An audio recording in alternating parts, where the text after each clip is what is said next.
ناستو ډیرو عزتمنو قدرمنو مشرانو ځوانانو کارکنانو په دې جرګه کې ناست د پارټۍ محبوب چیرمن ګران محمود خان اچکزی ګران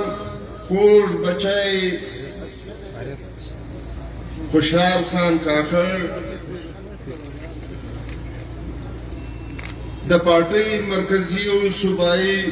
ایگزیکټیو او نور ذمہوار ملګرو د دوکۍ ځوانانو او مشرانو دا جلسه یو عامه جلسه نه ده دا جلسه د زړه په غوږو واورئ د زړه په غوږو واورئ چې دا جلسه چې نور ګوندونه راغلي دي دلته جلسې کړي دي یا پښتونخوا تر دې نه مخه راغلي دي جلسې کړي دي دا جلسه له ټولو جلسو څخه مختلفه ده او دا جلسه به ته د زړه په غوږو اورئ او بیا به په دا خپله کوپړۍ کې په دا سر کې پر نه اړوئ را اړوئ او پر دې به سوچ کوئ چې دا کم څوک چې راغلي وو نن یې څه ویل په دې کې څونه حقیقت و په دې کې څونه رښتیا و په دې کې د پښتانه قام څونه ګټه وه څونه فایده ده نن به تاسو که هر ضروریات وي نن به ته د پښتانه قام دپاره دلته یو ګنټه دوې ټایم ورکواستئ مشر محمود خان ته به ټایم ورکواستئ دا به اورئ دا پر ته لازمه ده دا جهاد د دې قوم دپاره په دې جهاد کې به خپله برخه اچوې فلحال هغه ستا برخه ستا ناسکه ده ستا اورېدل دي او بیا که زموږ مجلس صحیح دی پر هغه عمل کول پر تا واجب دي عزیزانو زموږ ګران ملګری شهید عثمان خان نه ستړی کېدونکی مبارز و لکه د ده خوږ بچي چې تاسو ته وویل چې شاید او دا زما یقین دی چې دا خپل بچیانو خپل کور ته دومره ټایم نه ورکړی لکه د وطن بچیانو ته ستاسو بچیانو ته ستاسو ستونزو ته ستاسو مسلو ته د شپه او ورځې وکړي کمې خبرې چې د ده بچي وکړې دا ټولې هم دغسې وې کمې خبرې چې رضا محمد رضا وکړې دا ټوله واقع هم دغسې نو عزیزانو دا دوکۍ ښار په دې کې زه چې ګورم په دې کې اکثریت د هغه لیبر دی د هغه مزدورانو دی چې د پښتانه له وطنه له سواته واخې بیا تر کاکړ خراسانه او تر پښینه تر توبې دا ټول خلک بلکې افغانستان خلک هم پکښې د افغانان دا د خپل رزق روزي دپاره وهغه د ژوند تر ټولو هغه ګران کار چې په هغه غاره په هغه سروي چې دوی ننوځي چې هر وخت د مرګ خطره وي دوی له هغه زخمي کولې راباسي دوی میرت مزدوري کوي له مور پلاره ورک وي په میاشتو میاشتو او 15 شپږ کاله د کولې مزدوري آخري انجام دا وي چې د هغې مزدور به یا تر چت لاندې کړي او یا به د ټي بي مریض کړي. آیا د قرآن شریف په کوم آیات کې راغلي دي چې د پنجابي بچی د انګریز بچی به ښه ژوند کوي او پښتون د پښتانه بچی به مزدوري کوي؟ لیکن دا ټول زموږ ناپوهي بې اتفاقي موږ تر دې حاله راوسولي یو چې نن په مزدورۍ پریشانه یو. مزدوري د کور له څنګه نه پیدا کېږي. په مزدورۍ پسې په میاشتو ورک یو. خدای موږ ته ډېر غني وطن راکړی دی. الله پاک چې موږ ته کوم وطن غرونه او شنې راکړي دي دا ټول د قدرت له نعمتو ډکې دي او په دې وطن باندې زموږ پلرونو او نیکهګانو په کلو په صدیو د دې دفاع کړې ده. تربر له تربر سره جنګېدلی دي، ورور له ورور سره جنګېدلی دي، یو قبیله له بلې قبیلې سره جنګېدلی دي. خدای وطن ساتي د دې دپاره چې دا سبا زما د بچیانو په کار راسي. سبا زما بچیان د دې دولتونو هسې د مځکې په نس کې پراته دي. نن دنیا دونه ایډوانس وه، دون ترقي وکړه چې په کیلومیټرو داسې حالات راغلي دي چې پر مځکې ولګوي لاندې تا ته ګیس و پټرول و زر و کاپر و سلور و کرومایډ و د دنیا جهان شانده شوي. نن زما او ستا وطن ته چې زما او ستا پلرو نیکهګانو د هستۍ ژوند پکې تېر کړي، خو په دې امید چې وخت به داسې راسي چې زموږ راتلونکي نسلونه به له دې استفاده وکړي. لیکن زه چې بله خوا ته ګورم، زموږ خپله بې اتفاقي ته ګورم، زما دا خیال دی که موږ اتفاق نه وکړئ،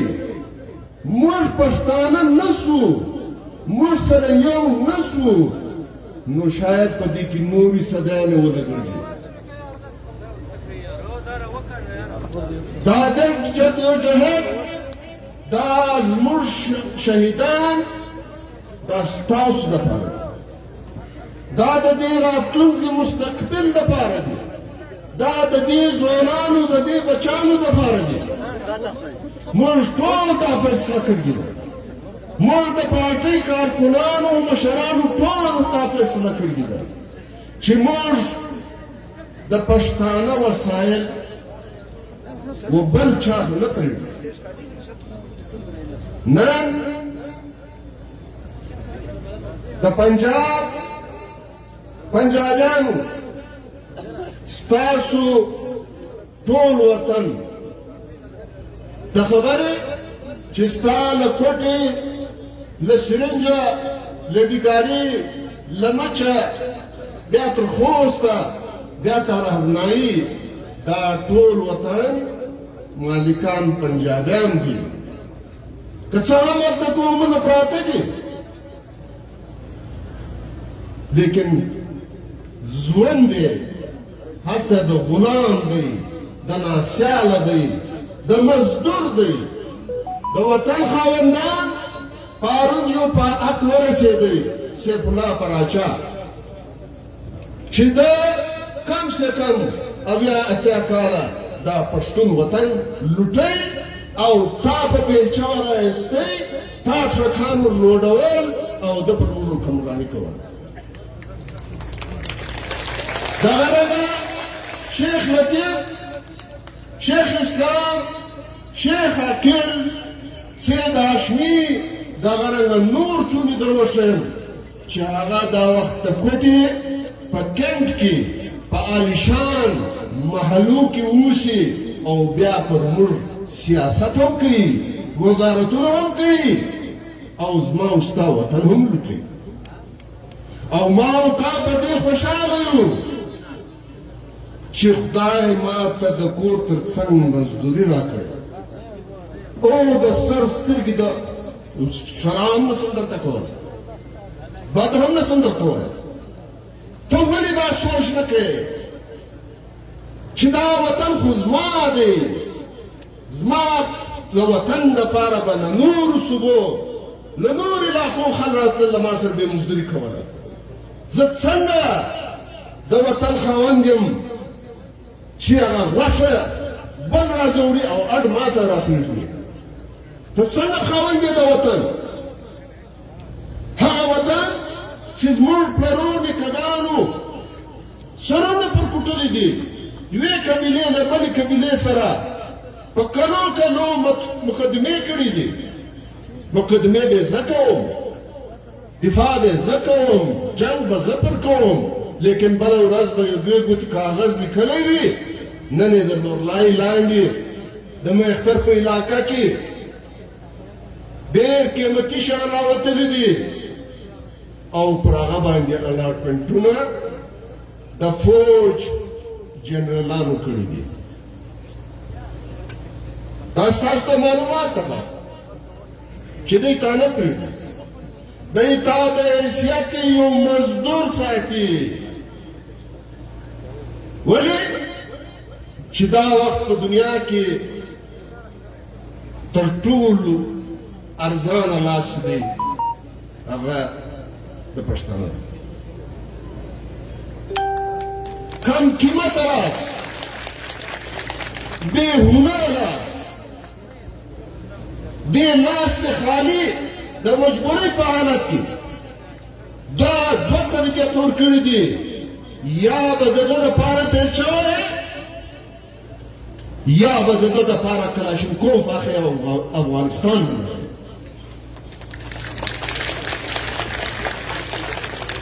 دوی په تا بېروزګاري راولي دوی ستا پر حقوقو پر وسایلو باندې قبضه کوي د ده بې تنخوا فوج پکار دی او بې تنخوا فوج دا وخت 80,000 یا 90,000 پښتانه چې بدبخت حرام چې طالبان دي هغه هم د دې پښتنې خاورې دي پښتانه دي په لکاوې پنجابي د ځان دپاره استعمال کوو د افغانستان د ړنګولو دپاره په لکاوې شهیدان په لکاوې اپایچ کو د چا پښې نسته د چا لاسونه نسته ټول سکرپ د سکرپ قیمت تا ته په منډۍ کې معلوم دی د تاله په حساب زنګزده سکرپ یې راځه جوړ کړي له قومه هغه قوم چې 3,500 کاله بادشاهي پر هندوستان وکړه نن له یو ډیپټي کمیشنره له یو کرنله له یو جرنله هغه هم له ریټایر جنرال چې ورده یې په غاړه وي هغه خو زموږ په چټه کې سپاري چې ورده یې وکاږي ته غول پورې په ده کې ساه چلوي زموږ په چټه کې سپاري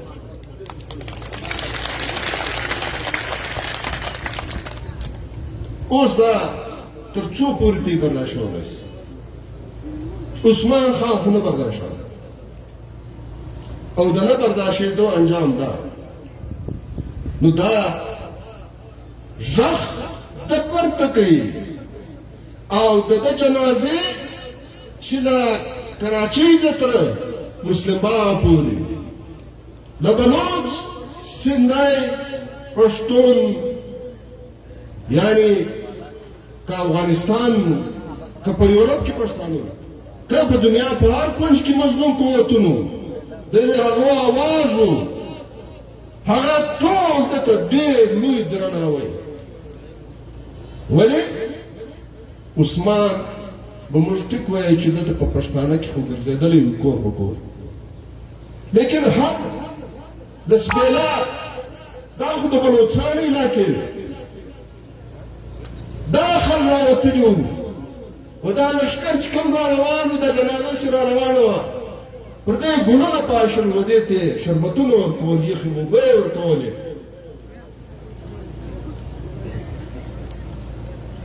ولې هغه هم دغسې دردېدلي دي لکه موږ دا یو اواز وي د دې ټول مظلوم قوتو کومو دا یو اواز و چې بلوڅ هم د ځان ویستی بلوڅ هم ځان په خلاصاوه هر محکوم هر کمزوري دا د ځان اواز بولي لیکن نن هغه اواز خاموشه کوي لیکن دا د دوی غلطفهمي ده دا د دوی غلطفهمي ده چې خان شهید به شهید کو بیا به دا اواز خاموش شي تر هغه زورور اواز د محمود خان په شکل کې راووت دا د دوی غلطفهمي ده چې عثمان خان به شهید کو بیا به دا مسله ختم شي لیکن د ده ځوان بچی په ډېر مؤثر اواز ولس ته راووت ته به څومره وزنې پښتانه شکر دی په دې کې تکړه دي که مقولې مزدوري کوي هم اووه اتلس لږوي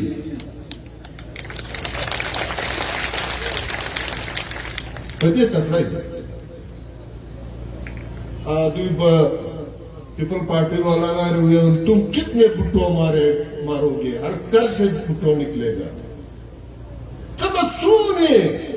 تب پښتونخوا کارکنان شهیدان کی لاره ټوله به د شهید پنځه شهیدان سرتیر نو راوځي نو عزیزانو پر دې وطن د دشمن ډېر بد نظر دی چې په افغانستان کې نه پرېږدي چې یو ځای هم جمع کړي بل ځای هم جمع کړي یو ځای هم اذان کړي بل ځای هم اذان کړي یو هغه دي چې ورده غوښتي د هغه ذمواري ده هغه چې د وطن دفاع وکړي او بل دې ځای د خطا کړی دی غولولی دی مجبور کړی دی وژنې کړی دی بېروزګاره کړی دی او ټوپک یې په لاس ورکړی دی چې لاړ سه افغانستان چې په 20 کاله کې کومه ترقي کړې ده دا سکولونه دا سپتانونه دا پلونه دا روډونه دا ورېږدئ دا وغورځوئ په دې کې ګمان کښېږدئ او افغانستان لوټې لوټې هو د ظالم بچیه قصر دا حکومت سبا سرچینی مذاکرات کوي او طالبانو دا باچی تا د بلاس ورکوي تا خو ټول وطن برباد کړي تا خو د سکول دروازې وکښې تا خو د اسپتال کړکۍ وکښې پر دې حکومت ستا په در کې نو څه خوند پر واخې دا ټول د دې ملک په اشارو چې د افغانستان ملي شتمنۍ دي انفراسټرکچر دی دا یې تباه کړي چې افغانستان زما دپاره د یو ټوپکي او د یو مزدور کار زما لپاره کوي نو عزیزانو زموږ دا ژوند نه دی خوښ دا ژوند مستۍ دپاره نه دی خوښ دا زموږ په سپین ږیرو باندې دا د تکلیف ژوند تر سوی دی اوس په دې امید ناستو چې زموږ راتلونکي نسل دا ځوانان دا به یو ښه ژوند درکړي دا به د یو سیاله ژوند درکړي نن کوله ستا په دوکۍ کې لیکن د کولې د ریټ اختیار له تا سره نشته پاکستان کې ډېر لوی انډسټري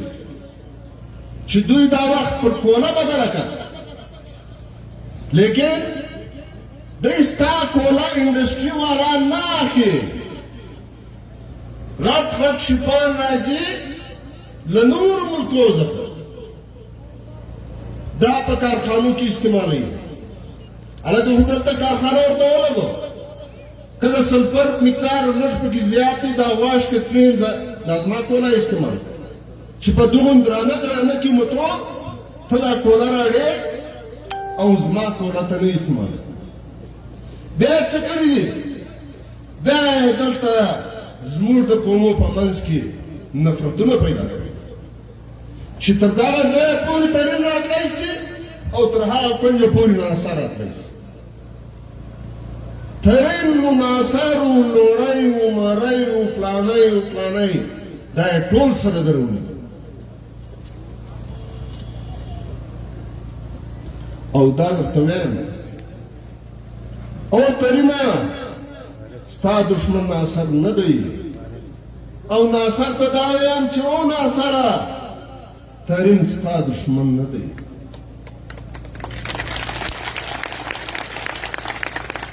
تاسو ته دې یو خطې محکومه خلک یاستئ مزدور خلک یاستئ یو بل ته لاس ورکړئ یو بل په غېږ کې ونیسئ پرېږدئ دا د خپل آپس دا کشني نفرتونه پرېږدئ دا پاتېږي یو سئ او د یووالي مظاهره وکړئ او خپل وطن ته سیالي راولئ خپل وطن په واک اختیار کې واخلئ بس و بل ته وردی والا ته موږ ډېره تړونه وکړل دا تړونه زیاتره بس کړي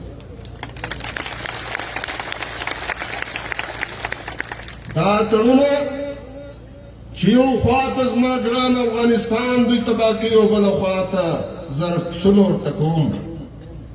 دا خلک وپځوئ دا خلک وپځوئ او ورته ووایاستئ چې د بل په واده کې به نه رقصوې د بل په خوشحالي به ته اتڼ نه کوې چې دوی ستا وطن تباه کوي ستا وطن بربادوي او تا ته ورځې د یوې سمبوسې او د یوې پکوړې دپاره یا شرم لرئ یا حیا لرئ رزق روزي هغه الله پاک انسانانو ته د دوی په لاس کې نه ده دوی خالي راځي پر ما او تا باداري کوي او زما وطن لوټي او ما او تا سره جنګوي نو دا خبرې دا نفرتونه دا لرې کول غواړي زما کوشش روان دی زه راغلی یم اختیار به اخیستی دی اختیار به په لیک کې راځي او انشاءالله چې کم ټایم ما شپږ میاشتې د ترین قوم او د ناصر قوم په منځ کې اخیستی دی الله پاک ته ماته هغه سوچ فکر راکړي چې زه عدل و انصاف ته ډېر په تعالی انسان کوشش کولی شي زه دا د قومو تر منځ یو سړی اوبه توکړم زما ځوانان یو خوا ته په خپله ضروري بله خوا ته د طالب په شکل بله خوا ته ترکولې ماینځ ته لاندې کېدل نو دغه شی پښتونخوا ملي پارټۍ ختم کول غواړي اوس که پر دې دا خبرې موږ وکړې پر لواړوي ستاسې غاړې بندې دي چې ماښام سر ولګوئ چې کمې خبرې په ذهن کې در راغې در یاد شوې پر لواړوي که زموږ خبرې صحیح دي نو زموږ ملاتړ وکړي او که زموږ خبرې د دې کام په حق کې نه دي د دې کار زموږ خبرې غلامي راولي نیستي راولي تباهي راولي نو ستاسې غاړې بندې دي که به زموږ ملګرتیا ډېره مهرباني کور ودان په ډېر لوی هغه تاسې راغلي یاستئ په ډېر ښه طریقه باندې تاسې ناست اوس به مشر محمود خان وینا درته کوي